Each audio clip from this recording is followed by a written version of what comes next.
안녕하세요. XRP 팩토리입니다. 오늘은 약간 몇 가지 정보를 안내 드리면서 퍼드로 잘못된 정보가 전달되고 있는 것들이 있는 것 같아서 그 부분도 좀 정리를 할까 해요.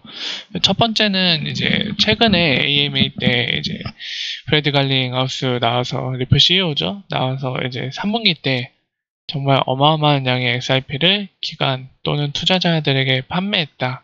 라고 언급이 됐기 때문에 약간 뜨거운 감자처럼 이슈화 됐잖아요. 그래서 그 부분에 대해서 좀 몇 가지 정보를 정리하고, 그리고 거기에 대해서 잘못된 정보로 퍼지고 있는 게 뭐 장외 거래라 영향이 없다 이런 얘기를 하는데, 장외 거래요? 장외 거래 뭐 이상한 단어까지 쓰면서 이제 얘기를 하는데 정확한 팩트를 좀 전달 드리고자 해요. 그 부분에 대해 말씀을 드릴 거고, 그리고 두 번째, 세 번째로 말씀을 드릴 거는 요즘에 좀 질문을 많이 주시는 부분인데, 물론 예전에도 있던 얘기이기도 합니다. 어떤 질문이냐면 XRP 총 발행량이 1000억 개인데 만약에 계산 가격이 올라가면 이제 단가 곱하기 이제 1000억 개 총 개수를 곱하면 이제 총 규모가 되겠죠?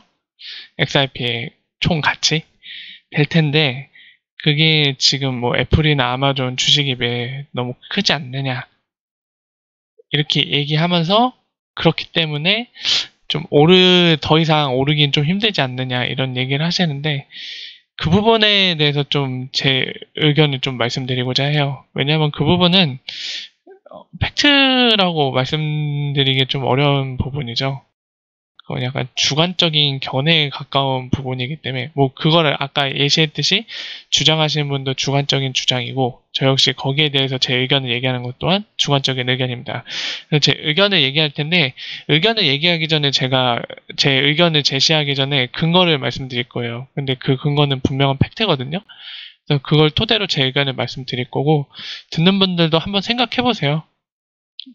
뭐든지 주장이 그냥 자기 막 생각하고 싶은 대로 하는 걸 주장이라고 하진 않잖아요. 저희가 그런 걸 논리적이라고 얘기하지도 않고, 그런 거를 얘기하는 거를 토론이라고 하지도 않습니다. 토론이라고 하면 서로 약간 근거가 있고, 그거를 토대로 합리적인 주장을 할 때 저희가 서로 그 의견을 주고받으면서 토론이라고 하죠. 예. 만약에 합리적인 근거도 없이 주장 역시 합리적이지 않다면 저희는 그걸 억지라고 얘기합니다. 그렇죠? 자, 그래서 그거를 좀 얘기를 해볼까 합니다. 자, 첫 번째 주제 들어가 볼게요. 되도록이면 영상은 길게 안 가려는 생각을 갖고 있어서 좀 노력을 하는데, 자꾸 말을 하다 보면 길어지는데 좀 그 부분 양해 부탁드립니다. 되도록이면 20분 이내에 끝내려고 노력을 하고 있으니 좀 참고해 주시고요. 첫 번째는 지금 XRP 이거 2라고 읽어야 되나요? 공식적인 명칭은 잘 모르겠네요. 아무튼 이제 리플사가 공식적으로 비트 라이센스, 그러니까 판매 라이센스를 획득한 핀체너로부터 그 회사고, 여기를 통해서만 판매를 하고 있습니다. 왜냐, 여기를 통해서 판매하지 않고 다른 거를 판매하면 당연히 법 위반이죠. 당장 끌려갑니다. 벌금 또 받을 수도 있어요. 네, 여기를 통해서 판매를 하고 있고, 지금 그 계정의 이력을 보고 있어요. 트랜잭션이랑 지금 남은 밸런스 500만 개 정도 남았네요. 여기 보면 달러도 이슈화된 거, 발행된 거 좀 있네요. 한 1700달러 정도 있네요. 그리고 파운드도 좀 있네요. 90파운드. 자, 그래서 보시면은 몇 가지를 좀 말씀을 드릴게요. 지금 이 보이시는 게 제가 팩트 체크를 23일 날 했으니까 여기까지 제가 말씀을 드렸을 거예요. 계산해서.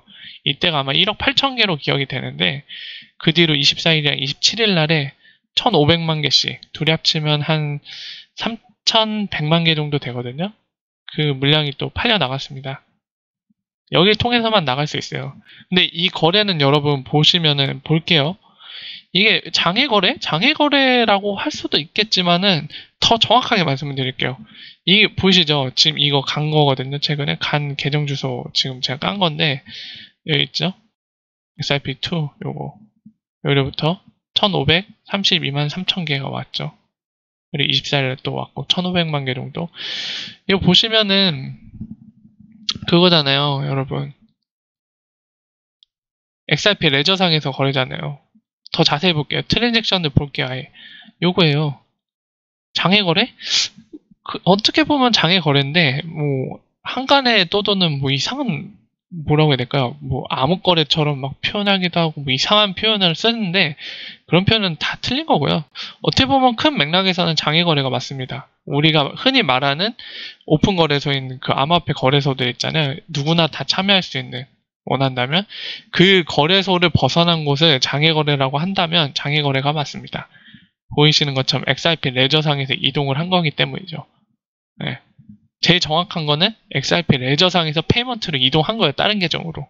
리프사가 관리하는 그 공식 판매 계정 있잖아요. 걔로부터 다른 계정으로 이동을 한 거고, 정확히 표현하자면 이거 할 때 리프사가 계약서를 쓴다고 얘기를 했어요. 다이렉트 세일이나 이것들은 다 계약서를 쓰고 그 안에는 이제 락업이 포함되어 있다고 그랬어요. 그러니까 포함됐을 수도 있고 안 될 수도 있는데 락업이 대체로는 포함이 된다고 했고 거기에 무슨 조건들이 달린다고 했습니다. 그래서 방금 말씀드린 락업이라는 거는 바로 대파할 수 없게 그런 제약 조건들이 달린다고 설명을 했거든요. 그 점을 알아두셔야 되고 그리고 이거는 이제 이 부분을 언급하면서 제가 그냥 여담으로 확실치는 않고 그 프로그래미틱 셀도 그러니까 그걸로 보이는 거를 제가 몇 개 찾은 게 있는데 보여드릴게요. 이거 8월 1일 날에 이 판매 계정 통해서 활성화된 계정이 있어요. 8월 1일자로. 지금 보이시는 계정인데 여기 보이죠? 얘가 활성화시켰다고, 액티베이트 시켰다고 8월 1일. 보면은 한 2천만 개 정도 보냈어요. 처음에 활성화할 때 500개, 484개 보내고 그 뒤로 400만에 가까운 수치로 이거 보이시죠? 되게 애매한 숫자로 4번 반복해서 보냈어요. 쪼개갖고. 딱 이거 보내고 나서 딱 4로 나눈 것 같은데 그렇게 보냈습니다. 393만 5,861개를 4번 나눠서 보내고 8월 초에 그리고 400만 개. 저 이거 1분 단위잖아요. 8월 1일 날 0시 20초. 그리고 이게 보면은 프로그램으로 한 게 확실해요. 요거.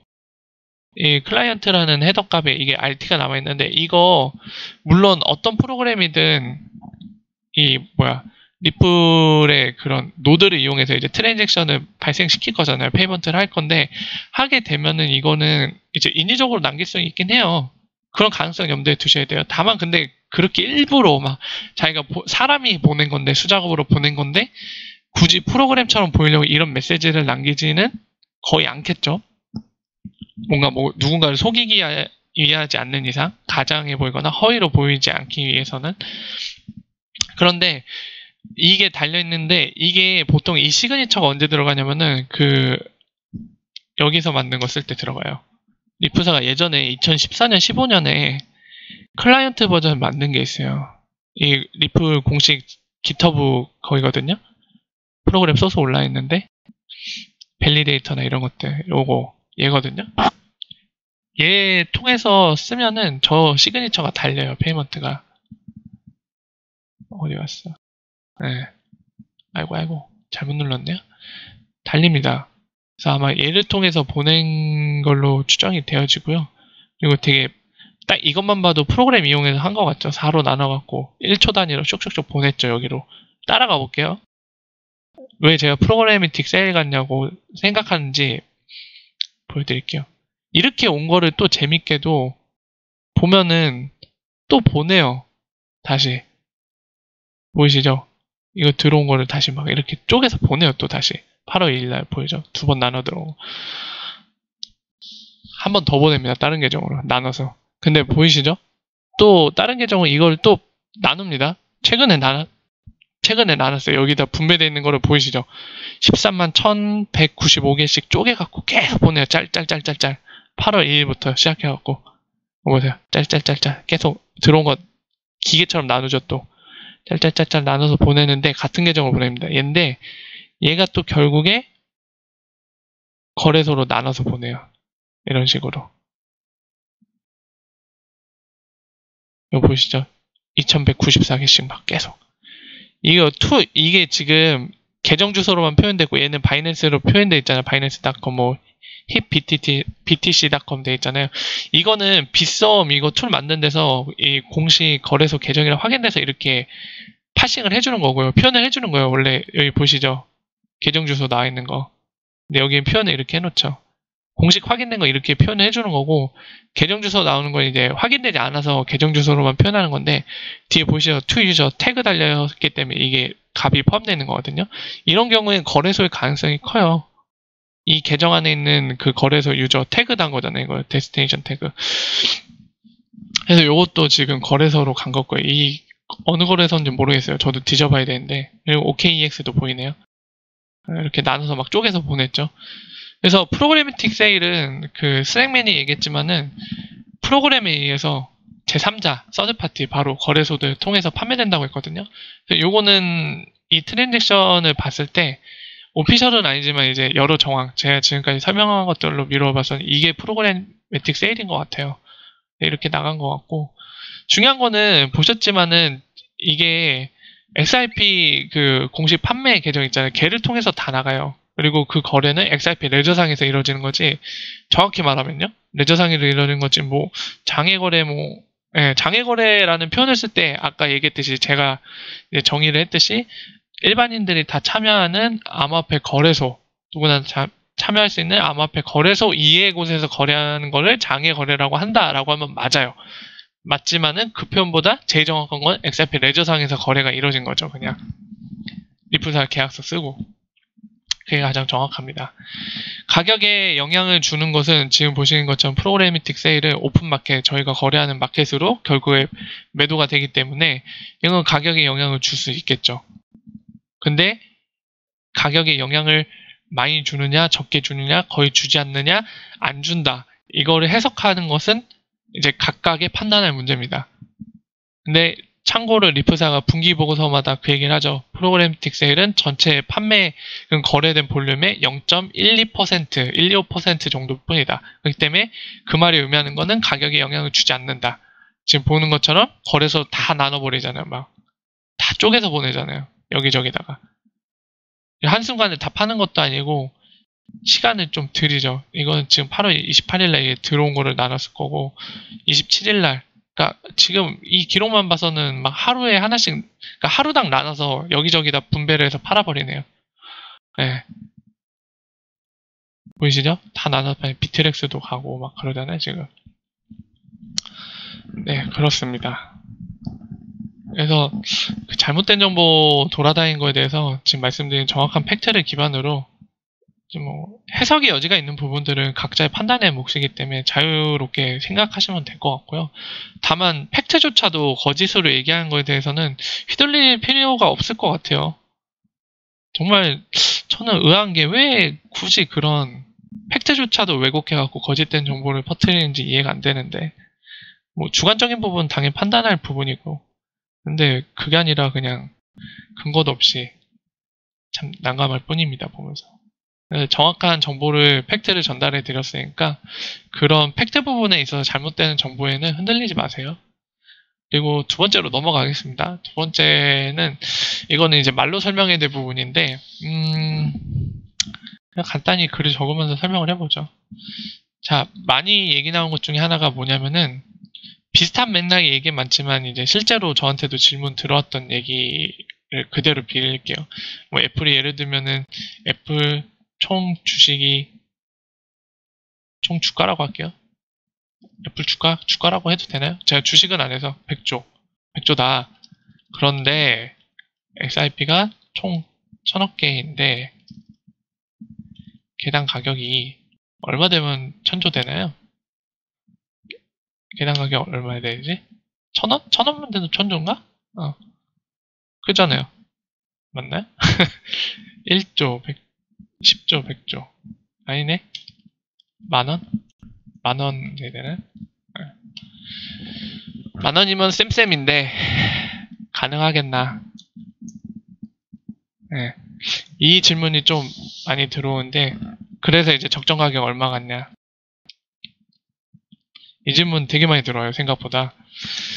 여기에 대해서 이제 제 의견을 말할게요. 팩트를 좀 말씀드릴게요. 제 의견을 말씀드리기 전에 제가 왜 그렇게 생각하는지 팩트와 근거들을 말씀드리겠습니다. 일단은 비트코인을 저희가 뭐와 많이 비교를 하죠? 금이랑 많이 비교하죠. 금은 뭐죠? 얘는 가치 저장의 의미가 강해요. 성격이. 가치 저장의 성격이 강합니다. XRP는 어떻죠? 뭐 따로 비교할 건 없는데 디지털 에셋이고 얘 성격은 뭐냐면은 가치 이동이에요. 이동 수단이에요. 지금 문구를 보고 확 느낌이 오시면은 진짜 XRP에 대해 많이 알고 계신 분이에요. 네. 어떤 느낌인지 제가 말로 설명을 드릴게요.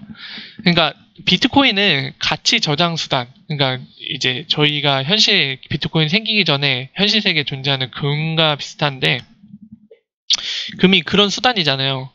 뭐 예를 들면은 저희 그 화폐들 약간 보증해주는 수단으로 쓰이기도 했고 보증금이죠 일종의. 어떻게 보면 종이 쪼가리잖아요, 걔네. 근데 사람 간의 약속에 의해서 걔가 가치가 있는 걸로 여겨지는 거잖아요.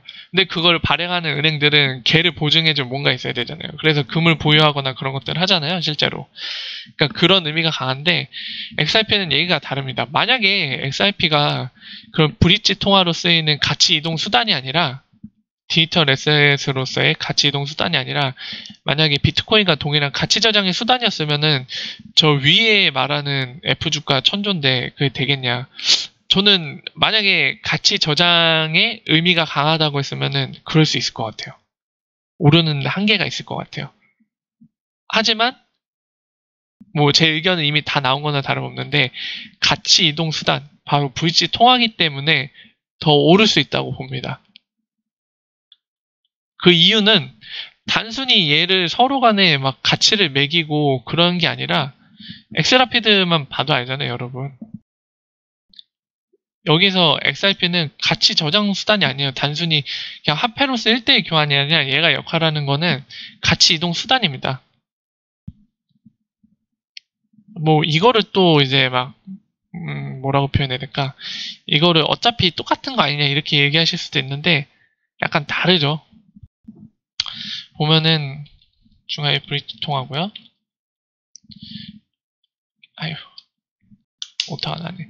중간에서 이게 그 XRP 레저상에서 거래되면서 사고 팔리면서 중간에 브릿지 통화로 쓰이잖아요. 그러니까 시중에 지금 풀린 게 아직 400억 개가 됐나요? 안 됐나요? 잠깐만요. 볼까 우리? 가장 최근 것도 올라왔을 것 같은데. 얘는 친절하게 달려줘요. 날짜가 언제 기준이냐? 8월 19일 기준이네. 19일 기준으로 지금 시장에 풀려있는 게 396억 개네요. 리플사가 홀드하고 있는 게 100만, 1000만, 70억 개. 70억 개 홀드하고 있고, 533억 개 정도 아직. 맞나요? 100만, 1000만, 맞네. 에스크로에 남아있네요.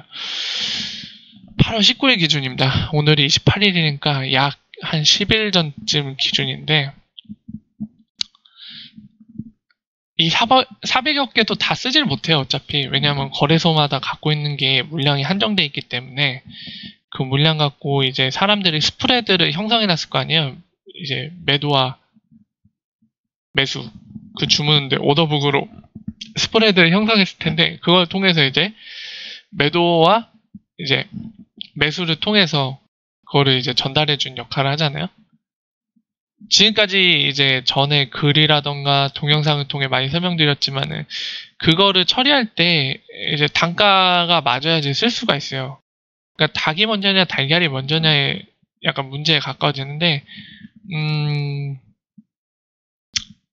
이건 나중에 따로 그 원리대에서는 설명드리는 게 좋을 것 같은데 일단은 그걸 통해서 이제 단가가 오르는 건데 그 디테일한 부분 나중에 따로 설명해 드릴게요.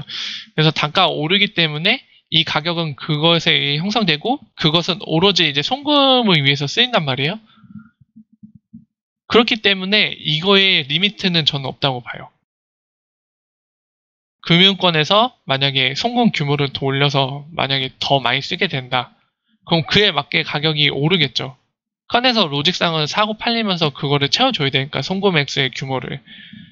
그렇게 처리되겠죠. 단순히 이게 막 집에다 쌓아두고 가치 저장의 성격을 갖는 게 아니기 때문에 저는 가능할 걸로 보입니다. 그리고 이거는 사실상 주식과는 다르죠. 개념이. 주식이 아니에요. 리플사 주식은 따로 있습니다. 비공개 IPO 됐죠. 투자를 받았고요. 공식 그러니까 공개적인 상장만 안 됐을 뿐이 있어요. 이미 지분이. 그래서 그 뭐지?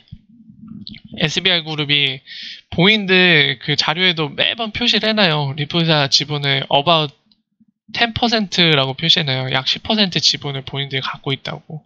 그리고 합작회사는 얼마더라? SBI 그룹이 40%인가? 지분을 갖고 있어요. 그 합작 조인트 벤처는 리플아시아예요. SBI 리플아시아. 아무튼 그렇습니다. 60인가? 제가 정확한 수치 그거는 기억이 안 나네요. 근데 리플사 주식은 SBI 그룹이 about 10%라고 했으니까 10% 정도 갖고 있어요. 그러니까 주식이 있는 회사예요, 따로. 이거는 주식과 개념이 다르죠. 근데 그거랑 비교하는 거는 어불성설이죠. 근데 그 얘기는 있어요, 또. 그 크리스 라센이나 지금 빵형 같은 경우는 뭐 어디에서 몇억 개 갖고 있다고 공식적으로 얘기하는데, 일단은 뭐 오피셜로만 말씀드릴게요. 일단 스낵맨은 개수는 본인조차도 모른다라고 표현을 했고요. 리플 CEO 같은 경우, 크리스 라센 말고 브래드 갈링하우스 같은 경우 정확한 보유 개수는 모르지만 10억대 자리인 건 알고 있다. 그 정도는 얘기해 줄 수 있다. 그러니까 9 디짓이라고 얘기했어요. 9자리라고. 그러니까 10억대죠. 뭐 20억 개인지 30억 개인지 알 수 없지만은 아무튼 10억 이상을 갖고 있다는 건 얘기를 해줬습니다. 그렇다면 걔네가 개당 10만 원이면 얼마일까요? 100억. 잠깐만요. 100억, 1000억, 1조. 어휴, 100조네. 10억 개만 갖고 있어도 100조네요. 참고로 우리나라 1년 예산이 480조인가 그렇죠? 요즘에 하도 경제가 이슈화 돼갖고 얘기 들어보니까, 통계청 자료 보니까 480 몇 조인데 내년이 되면 막 500조가 넘을 것이다, 뭐 얘기가 나왔던 것 같아요, 제 기억에. 뭐 480조라고 하면은 한 40억 개만 갖고 있으면 국가 1년 예산, 우리나라 1년 예산에 가깝네요. 네. 가능해요. 저는 뭐 그런 얘기 하잖아요. 기득권 세력들이 이제 리플사 이렇게 막 임직원들, 초창기 창립 멤버들이 어마어마한 보유 수량을 보유하고 있는데, 단가가 오르면은 어마어마한 그런 경제력을 갖게 되는데, 그걸 가만히 놔둘 리 없다. 네, 가능성이 있다고 봐요. 저도 그 말에는 동의하는 쪽에 가깝습니다. 왜냐면 뭐 각자 개인이 처한 상황과 이제 뭐 겪은 바는 다르겠지만, 제가 바라보는 세상은 항상 합리적이진 않았거든요. 보면은 뭐 우리나라 정치 세력들만 봐도 막 합리적이게 모든 걸 처리하는 게 아니라 본인들의 그런 이익관계, 그런 이해관계에 따라서 다 비합리적으로 처리할 때도 있잖아요. 그런 거 봤을 때 충분히 가능성 있는 얘기라고 보여지고요. 뭐 그렇다고 하면은 뭐 반대로 그런 얘기도 하잖아요. 뭐 로스차일드 가문이 뒤에 있다 뭐 이런 얘기 하는데, 반대로 막 리플사 밀어주는 쪽이 그쪽이라면 뭐 더 가능할 수도 있겠죠.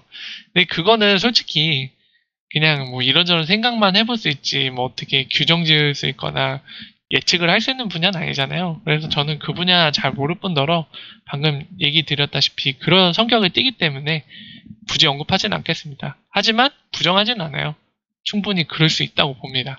하지만 방금 얘기했듯이 그런 분야는 뭐 이런저런 얘기만 할 수 있을 뿐, 그러니까 가심만 할 수 있는 거죠. 가심만 할 수 있을 뿐, 뭔가 명확하게 건설적인 그런 토론이 나올 수가 없어요. 예. 그렇기 때문에 그건 약간 재미성이 강하고 흥미 유발성이 강한 거고, 지금까지 말씀드린 팩트 기반으로 제 의견을 말씀드린 것까지만 하겠습니다. 이 부분에 대해서는 정답이 없는 문제니까 각자 생각해 보세요. 하지만 정확한 거는 XRP는 가치 이동 수단의 성격이 강합니다. 그런 부분들은 잘 참고를 하셔야 될 것 같아요. 네, 여기까지 말씀을 드렸고, 네, 오늘은 뭐 정리드릴 거 다 정리 드렸네요. 적정 가격?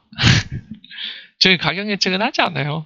하지 않고, 다만 이제 다음 기회에 아까도 말씀드렸다시피 그 XRP 밸류에이션 모델, 가격 모델에 대해서는 다음에 디테일한 설명을 드릴 텐데, 그 전에 이제 마지막으로 오늘 얘기가 나온 김에 한마디만 더 덧붙이자면은, XRP 같은 경우는 그거를 노리는 거예요. 그러니까 궁극적인 골은 이제 그거죠. 브릿지 통화로서 XRP가 자리 잡아서 그런 프릭션, 그러니까 마찰이 있는 그런 페이먼트와 세틀먼트를 이제 IRP와 그리고 XRP를 이용해서 해결을 보고, 문제 해결을 보는 동시에 중간에 브릿지 통화로 자리 잡으니까 그걸 통해서 현실의 문제도 해결하고 리플사의 리베뉴, 그러니까 이익 모델을 실현하겠다는데 그 가격 모델은 그거예요. 엑스라피드를 쓰게 되면 코스트 세이빙이 40%에서 70%가 이루어진다는 거는 리플사 공식 보도에도 확인됐고 그 파일럿 테스트한 고객들에 의해서도 확인이 된 바예요. 그렇죠? 그럼 그거는 사실일 거란 말이에요. 그렇다면 XRP를 이용했을 때, XRP 이용한 송금을 했을 때 가격 비용 절감 효과가 그 정도나 있다면 리플사가 궁극적으로 노리는 그런 포텐셜한 디맨드, 바로 잠재적인 수요는 뭐냐면은 만약에 그게 사실이고 그렇게 현실에 적용되어 있다면은 기업들이 애플이라던가 뭐 되게 캐시 많은 기업들조차도, 캐시 보유량이 좀 있는 기업들도 XRP를 구매할 거라는 걸 얘기하고 있는 거예요. 예측을 하고 있어요. 그렇게 바라보고 있고. 왜냐하면 그거를 보유하고 있다가 본인들이 어떤 특정 국가의 화폐를 사용해야 될 때 XRP 갖고 있던 거를 교환해 내면은 비용 절감이 돼요. XRP를 적용한 것보다 더 절감이 돼요. 왜냐면 한 단계가 줄잖아요. 본인들이 직접 XRP를 소유함으로써 그 단계에서 바로 바꿔버리면 되니까. 그렇죠? 바로 바꿀 수 있으니까. 그러면 이제 여러분, 저도 처음에 이런 의문이 들었고 여러분 이 얘기 들으면 이 의문이 생기실 거예요. 아니 그러면 처음에 XRP를 구매할 때 만약에 좋다, XRP 더미를 보유하게 되면 XRP를 통해서 어떤 특정 국가의 법정화폐로 바꾸는 거를 했을 때 엑스라피드에 비해서도 그 단계가 줄어드니까 수수료가 더 절감돼서 비용이 절감되는 걸 알겠다. 이 부분은 아마 대부분이 동의하실 거예요. 근데 이제 동의 못한 부분이 이거겠죠. 저도 처음에 이 의문이 들었는데 어떤 의문이냐면 아마 이런 의문들이 드셨을 거예요. 그럼 최초에 구매할 때는 어떡하냐? 만약에 구매하고 나서 그 XRP 더미를 보유하고 있는데 그 뒤에 가격이 보유할 때보다 떨어지면 어떡하냐? 샀을 때보다. 그죠? 그렇게 될 수도 있잖아요. 네. 근데 그거는 이제 그걸 얘기하거든요. 스프레드 효과라고 해갖고 애초에 아마존 같은 거를 좀 예를 많이 들어요. 스낵맨이 이 부분에 대해서는. 아마존은 여기저기에 이제 뭐 온라인 구매를 통해서 각 국가의 현지 통화들을 갖고 있단 말이에요. 그러면 그거를 보유하고 있는 거예요. 그냥 보유하고 있다가 뭘 하냐면 예를 들면 한국 거를 보유하고 있어요. 한국에서 어떤 고객이 사갖고 원화를 좀 들고 있단 말이에요. 아마존이. 그러면 그거 갖다 뭐 하냐면은 기다리고 있어요. 그러니까 엑스라피드 통해서든 아까 말한 케이스든 간에 이 XRP 브릿지 통화를 이용해서 이제 교환 원화로 송금을 하려는 누군가를 기다립니다. 기다리고 있다가 이제 생겨나죠? 그러면은 그거를 바꿔주면서 XRP를 받아내는 거예요. 근데 이거를 할 때 상대가 뭔가를 위해서 바꾸는 거잖아요. 그리고 아마존 같은 경우는 현지 통화 그냥 들고 어느 정도 기다릴 수 있단 말이에요. 근데 상대방은 뭔가를 해야 돼요. 지금 당장. 송금이든 뭐든. 그럼 당연히 어느 쪽이 유리한 조건을 바꿀 수 있나요? 당연히 아마존 같은 회사들이죠. 기다렸던, 더 기다릴 수 있고 여유가 있는. 그러면 거의 이제 좋은 조건으로 바꿔내죠. 그러면 거기서 이득을 보게 될 거예요. 그리고 아까 얘기했듯이 그렇게 이득을 보면서 바꾼 XRP를 다시 다른 걸로 바꿔낼 수가 있죠. 비용 절감하면서. 예를 들면 아마존 그냥 달러로 갖고 싶으면은 그렇게 이득을 보면서 바꿔낸 거를 달러로 바꾸면 돼요. 그럼 본인들 엑스라피드보다 더 비용 절감의 효과를 볼 수 있는 거예요. 그리고 정확히 얘기하면 엑스라피드 하는 거를 본인들이 직접 한 거죠. 네. 이렇기 때문에 두 가지로 연달아서 이득을 볼 수 있기 때문에 당연히 이거는 부동산이나 이런 거랑 차원이 다른 거죠. 진짜 리플사가 계획했던 대로 이 밸류에이션 모델이 작동을 한다면, 정말 그대로 생각했던 대로 작동한다면 부동산과는 차원이 다른 거예요. 이거는 기업들이 그냥 사면은, 이런 식으로 하면 이득을 볼 건 자명한 일이기 때문에 마구 사들일 거예요. 필요한 대로. 그리고 쓸 수 있는 금액대로. 왜냐면 이득을 볼 수 있으니까 계속. 그럼 수요는 당연히 오르고 가격도 오르겠죠. 그러니까 궁극적인 2단계는 그걸 노리는 거예요. 첫 번째 엑스라피드를 적용하는 거고, 그렇게 적용됐을 때 리플사가 이제 예측하고 있는 밸류에이션 모델은 방금 제가 설명드린 겁니다. 그렇게 했을 때 포텐셜한 디맨드가 발생해서 가격이 쭉 오를 거다. 스낵맨은 가히 파괴적일 거라는 표현도 막 쓰기도 해요. 이 부분에 대해서는. 근데 이 부분은 지켜봐야 돼요. 리플사 아무리 똑똑한 그 능력 있는 월드클래스 탑급들이 모여있을지라도 항상 똑똑한 사람들이 계획한 대로만 된다면, 예, 지금 같은 상황에서 우리한테는 좋은 일이겠지만 세상 만사가 그렇진 않잖아요. 똑똑한 사람들이 생각한 대로 다 흘러가면 그 사람 신이죠. 인간이 아니죠. 이거는 엑스라피드 실사용 적용됐을 때 좀 지켜봐야 될 것 같아요. 어느 정도 그림이 나올 거예요. 실사용 시작하기 시작하면 서서히 부분적으로 그 그림들이 나올 겁니다. 정말 그렇게 될지 안 될지는. 그걸 지켜봐야 될 문제 같고요. 간단히 좀 설명드렸는데 다음 기회에 좀 많은 설명을 드릴 수 있는 기회 때 자세히 설명을 드릴게요. 오늘은 여기까지고요. 요즘에 좀 덤덤하네요. 회사 일도 바쁘고 그러니까 잘 못 보기도 하는데 덤덤합니다. 그냥 아무 생각이 없는 것 같아요. 너무 막 저가에서 논 지 오래되니까 덤덤해집니다. 그냥 약간 마치 느낌? 아무튼 되게 저랑 다른 상황에서 어떤 분들은 되게 힘들어하시는 분들도 계실 거고 저랑 마찬가지로 약간 마치 상태로 몽롱하게 계신 분도 계실 텐데 아무쪼록 힘내시고 어떤 선택을 하든 본인의 주관으로 정확한 정보를 토대로 본인의 주관대로 선택을 하는 게 제일 맞는 것 같아요. 아무쪼록 거짓 정보 때문에 잘못된 판단을 하시거나 또는 안 좋은 일이 없으시길 바랄게요.